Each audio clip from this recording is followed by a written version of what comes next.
Good morning, folks. I'm Joe Wesley. For those of you who know me by now, I tend to start a little bit early than our official time period to give us a preclude or prevision of what's going on. And our motto is we never, ever, ever rehearse what we do. Everything is spontaneous. Hello, Dr. Brian. How are you doing? Good morning, Joe. How are you today? I'm doing fine, thank you very much. I just signed on a few moments before. We have to do a commercial break first off. For those who are visiting, for those who are visiting us for the first time, this is our first time, so everybody is a first-time visit. Thank you very much for sharing our morning with us. For those of you who can't always be with us at 8:30 in the morning Eastern Time, there will be rebroadcasting available through LinkedIn, YouTube, and Facebook. We do ask that you leave comments, ask questions, and remember for YouTube also, you must be signed in to do either of those two items. Feel free to share us out, invite other people to be a part of, subscribe also so you don't lose track of what we're talking about. Initially, it will be every 2 weeks. Demanding time on us, it could very well bring it to a weekly phenomena. But the purpose of this environment or this dialogue is our program is called the American Way Challenge. And the concept is that athletes, top level athletes, focus despite aggravation, despite complications, despite uncertainties, to always move forward. And I think it's a great way for representing the American way dream or the American dream ethic, work ethic. There's been a major disease out there that's caused a lot of people to startle, understandably, to be frightened, understandably, and to pause, hoping for things to get back to normal. Well, what I've learned from people like Dr. Brian is that top level athletes create their own normal, their own blinders, you might say, and stay focused. And one of the questions I'm going to ask today is we're talking about an athlete being injured, in very inevitable, likely, depending on your sport, I guess. And he shared with me as a doctor of chiropractor or Doctor of chiropractic. Chiropractic. Okay, I'm going to work on that until I get it right. Assured for that. That the mindset of the athlete can have a negative or positive impact on how well they heal, how fast they heal. And the metaphor is in life, in business, how well we thrive as a business owner, as a family, as a society, is how well our mindset kicks in. So I'm going to ask you, how does that work? Mindset and healing from an injury. Athletes want to get back as quickly as possible. Some might even say, give me a little Novocaine shots and go out there and play on a sprained ankle. How does that work for you based on your industry? Well, I mean, there's definitely a great dichotomy there, right? You have an athlete that has an injury. That injury, depending on severity, can take them out of their environment of training, competing, and progressing as an athlete. Mm-hmm. It can also ultimately impact their performance. So even if they do take some time to recover, that they are impeded because of their physical capability, because of the injuries, impact that it Mm-hmm. has on them. So when we're working with athletes, one of the biggest thing is mindset, where we are setting expectations. There's the body can really only physically heal at a certain rate. Mm-hmm. And most often the athletes want to be ahead of that curve and back to doing what they wanted to faster than maybe their body is going to allow. Mm-hmm. Um, so the mindset of the athlete plays a big role in whether they're going to be able to take that step back to understand that they have to put in their time now so that they can do what they want to do later, or whether they're going to try to push and drive forward now, which can create impediments later or potentially catastrophic issues later on down the road. Right. So that's where mindset really plays a big role, when it comes to dealing with athletes, is assessing where that athlete is and what their mindset is, what their intention is, and then setting goals up for recovery and injury management according to that mindset and setting the expectations. A thought comes to mind, I just wrote it down, that the phrasing is, in working with an athlete, dealing with the concept of being impatient, unhappy now versus having regrets later. Is that kind of what you're saying in your approach to care? Yes, because most athletes, and I tend to be, I don't want to pull an athlete. I don't want to totally shut an athlete down. Let's put it that way. Mm-hmm. There's always something that an athlete is going to be able to do. So we want to keep them happy on a certain level of keeping them active and keeping them like they're feeling like they have some sort of focus and some sort of goal. Mm-hmm. But you're absolutely right. What happens is when the athlete has that injury, they're not going to be happy because they have the injury, and they're definitely not going to be happy when somebody's telling them that they have to back down and not continue to move along the plan that they have laid out to achieve their goal. Mm-hmm. So, for instance, if a runner has an ankle, a foot, a knee, hip injury, part of treatment can be to have them doing some basic functional exercises, but they may need to run on an anti-gravity treadmill or run in the water because their body can't take the impact. Mm-hmm. But we can also substitute other activities in working on core strength, working on upper body strength, posture, stability, things that they can focus on, which they may not be able to focus on the one thing that they feel like is going to put them forward, but we can do other things that can help them to perform better once they can get back to that activity that they're striving for. So yes, it's making them a little unhappy now to be much more happy later on down the road. Okay. And I wrote another phrase, rephrase that. I'm in the medical profession historically, and even in the industry, there's a bias of thinking that if my specialty was doing eyeballs, I'm an ophthalmologist. Having said that, there's almost a mistake to assume it's a mechanical procedure. And I actually think for my profession, it probably was. Either the surgery works or it doesn't, and nothing the patient's going to do to change that.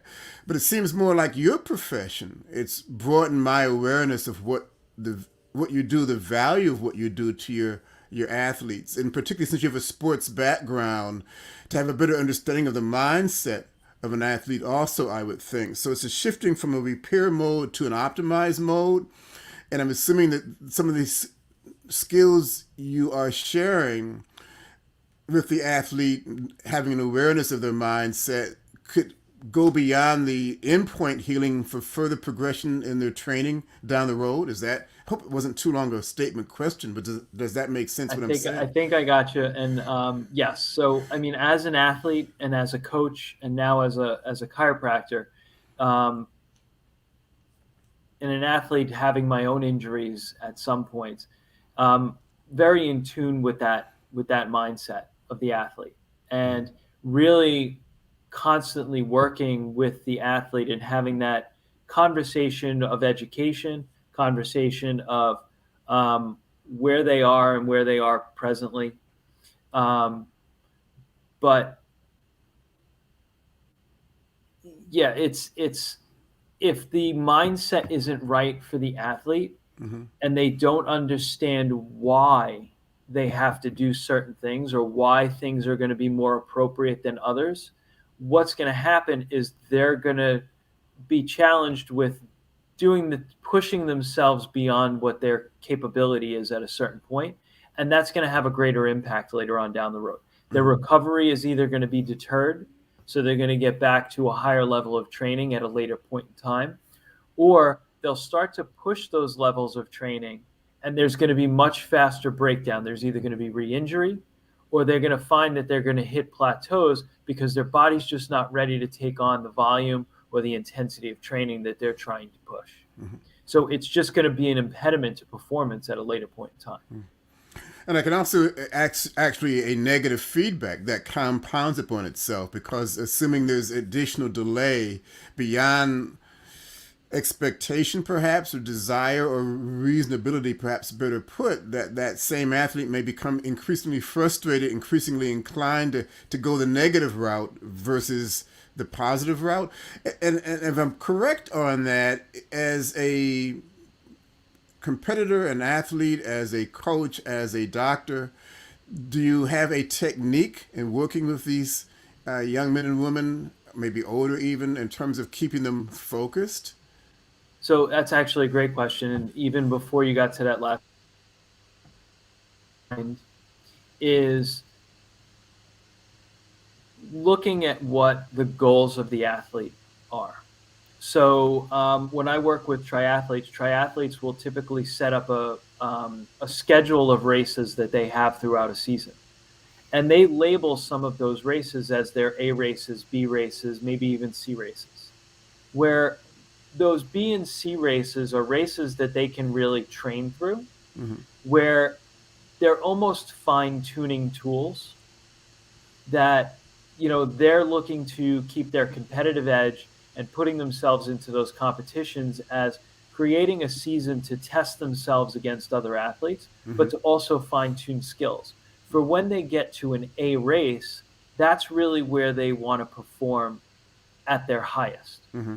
The other races might even be races that they're going to test out different techniques, different strategies, different nutrition plans, things like that. Mm-hmm. So when we're working with the athletes is what are your goals and what are the key points of that season that you have, so that we can also say, look, I understand you have a race in 2 weeks, but if this isn't one of your priority races, can we back off of that race so that you can train through that period of time instead of trying to push an intensity and a level that you're maybe not ready for? Mm-hmm. Or can you go to that race and say, I'm not going to push the intensity that I originally intended, but I'm going to take into it a different strategy.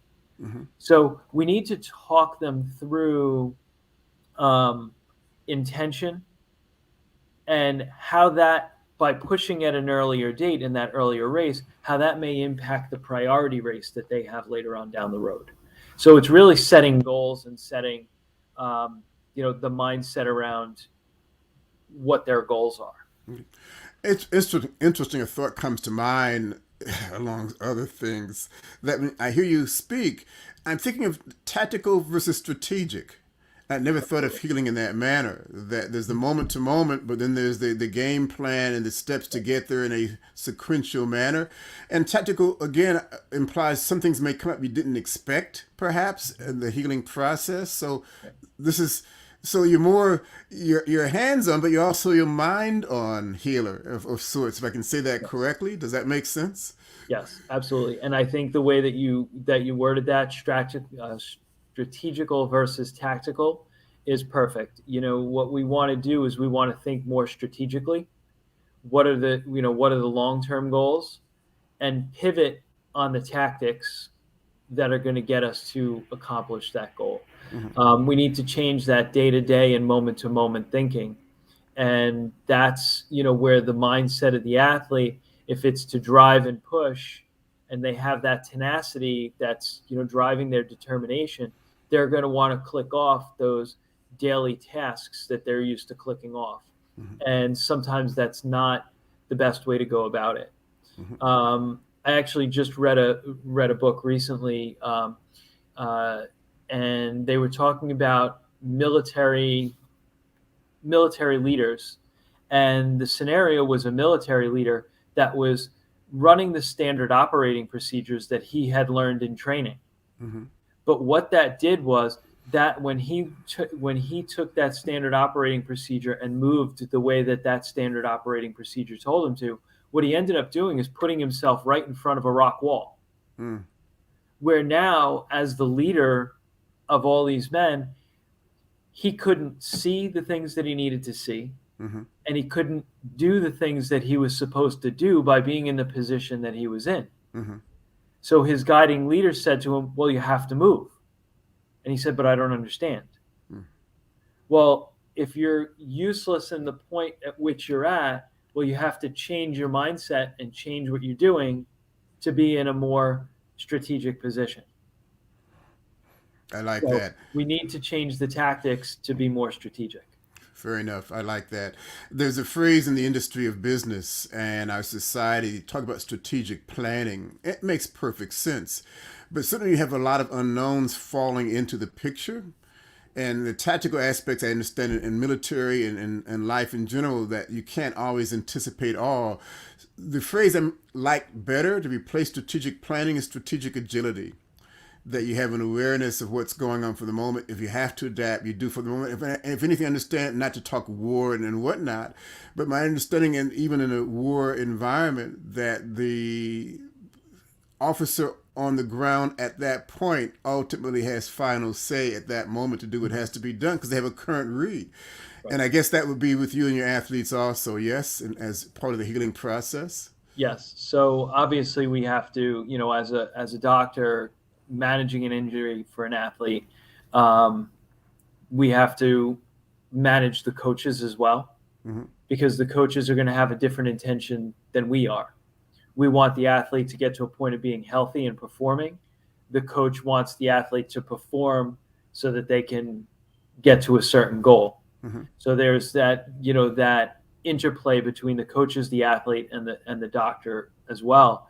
So when it comes to the injury, often we should kind of have that last say, where we're guiding that athlete and what's going to be appropriate to making them healthy. But we have that struggle of the athlete's mindset of push and the coach's mindset of push.